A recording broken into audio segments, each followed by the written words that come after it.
மரக்கன் நடப்பட்டது. இன்னைக்கு 100 பேருக்கு வடை பாயசத்தோட சந்திரன் அண்ணனோட பிறந்த நாளைக்கு ஈதல் அறக்கட்டளை மூலியமாக அன்னதானம் வழங்கினார்கள். இத்தனை பேர் பசியை போக்குன அண்ணன், அவங்க பொண்ணு, அவங்க மனைவி எல்லோருமே நல்லா இருக்கணும்னு நோக்கத்தோடு இந்த மரக்கன் ஈதல் அறக்கட்டளை சார்பில் வைக்கப்பட்டது. ஏன்னா இன்றைக்கி இத்தனை பேர் பசியை போக்குன அவங்க குடும்பம் நல்லா இருக்கணும்னு நோக்கத்தோடு, இந்த இயற்கை நல்லா இருக்கணும்னு நோக்கத்தோடு இந்த மரக்கன் நடப்பட்டது.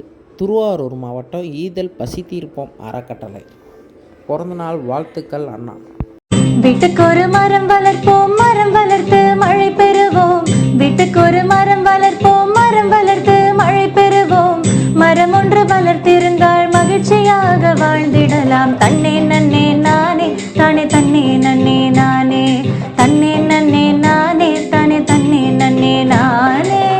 இறைவனாய் தந்த இறைவியே, இருளினில் காணும் ஓவியமே, துயரிலும் என்னை தாங்கும் தேவியே, உயிர் வரை உந்தன் மடியிலே, வலிகளை போக்கும் காதல் பார்வையில்